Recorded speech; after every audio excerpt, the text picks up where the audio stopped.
upgrade there for attack, and looks like now these Zerglings are going to be forced to retreat. So this game has pretty much reset itself to what you would normally see at maybe the 6th minute of a Terran versus Zerg game, and now it's close to the 10th minute mark, but it pretty much has reset itself. So once again, it'll come down to Zergling and Mutalisk Micro, and once again going for the sunken break again. And wow, this Kwanro might be hurt greatly by his economy. He was trying to save some money before by not morphing that. Oh man, this is terrible for Kwanro. He was trying to save money by not morphing that creep colony into the sunken, and Lomo totally abused that fact. Now he's got a couple of Medic Marine and 2 Fire Bats inside the main base here, and wow, these are going to cause devastation, but the first Mutalisks are out actually, so never mind, they're not going to cause that much devastating. They're only going to kill, looks like, three drones there, but still disrupting the economy for quite a good amount of time, and that was quite unnecessary. If Kwanro had just spent the extra 50 minerals, that would have been prevented, but he was just trying to save every mineral possible to gain an edge. And Lomo striking at a perfect time there, and also buying himself a little bit of time to put up these turrets. Another force pushing out here, and this is actually going to force Kwanro into defending his main. Wow, losing 2 Mutalisks carelessly there, absolutely carelessly there. He was rallying them towards Lomo's base. And Lomo may actually choose not to defend there. He's got 2 armies, one in his main to defend, and this second force might be going directly towards Kwanro's base. Looks like it won't actually. It will start retreating back to his own base, but he's got well enough forces to attack this delayed harass here and to prevent him from doing any damage. So I'd say Lomo has a significant lead now in the game. He's swung the game back in his favor by going for that sunken break and by killing those couple of Mutalisks.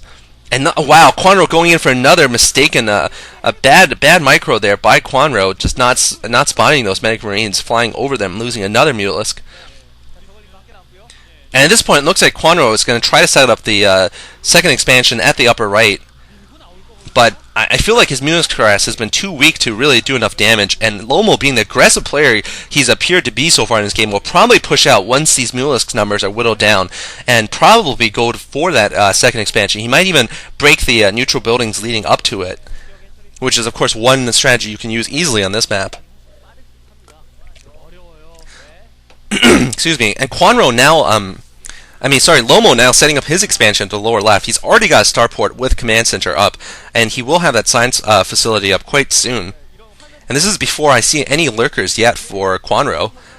And Kwanro continuing to fly around at the front. This is really ill-advised by Kwanro. He should not be doing this.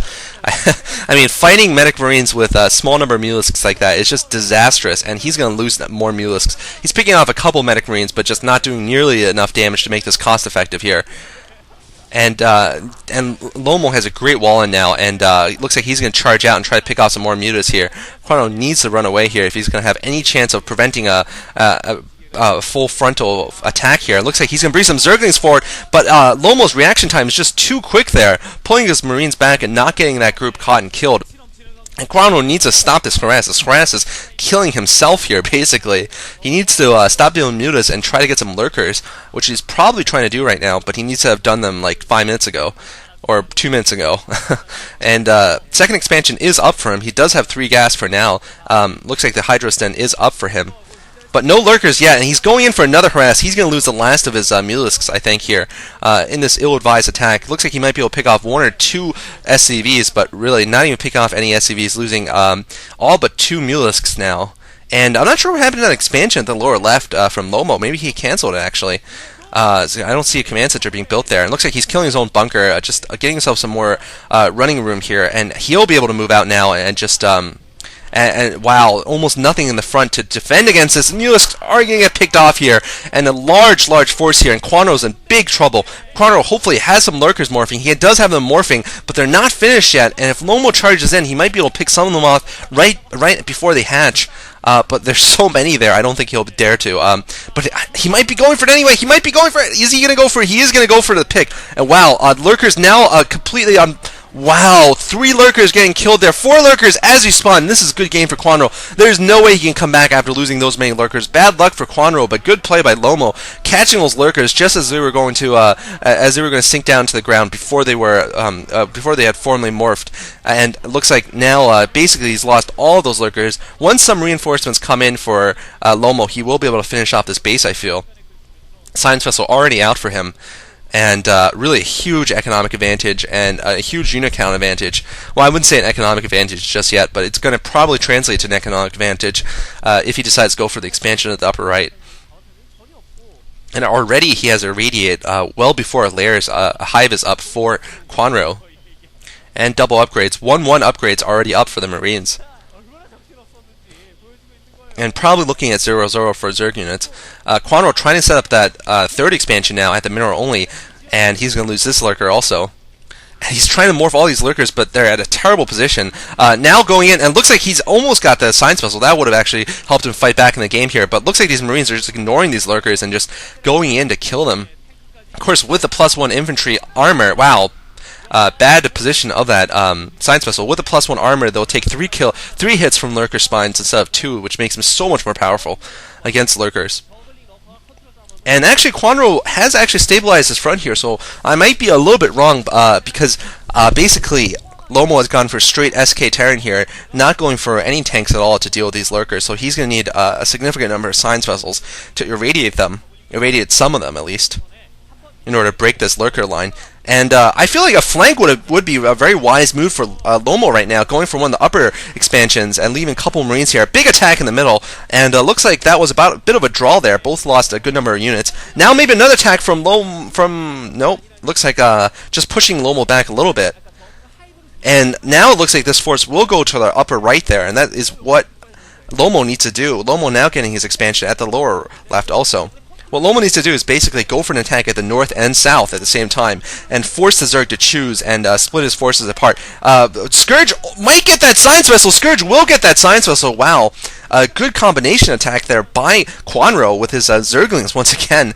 Zergling control really good, and Kwanro is going to be able to sneak here. I don't think Lomo knows this is coming. Actually, Lomo does know this is coming, so I don't know how he knew this was coming. I think his SCV spotted it, but he's able to defend his expansion before those marauding Zerglings get there. And I don't think Kwanro knows this is coming, though, the upper right flank, and he might be in huge trouble here if that flank goes through.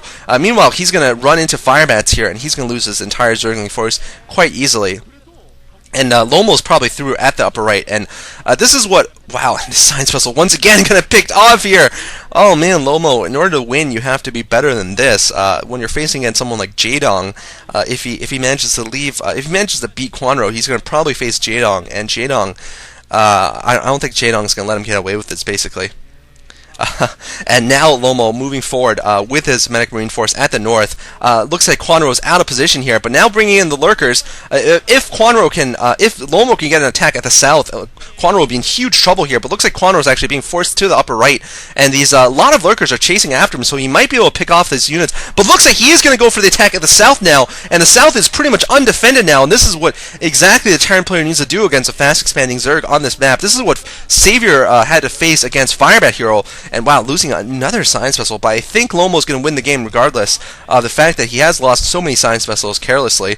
I think Kwanro just doesn't have enough units to throw at him at this point, and he does have those 3 tanks now sieging the front here, and he's going to lose his expansions. Kwanro GG's!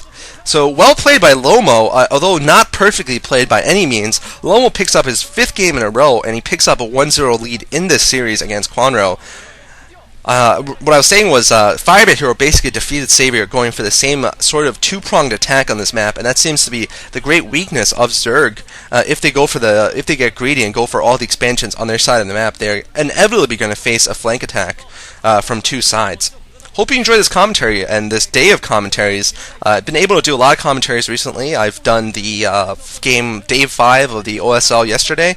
You guys can check that out. And these 4 games today. And I might be doing a dual commentary with a new member at sc2gg.com if I can finally schedule it with them, and if we don't have audio problems, which we've been having for a while.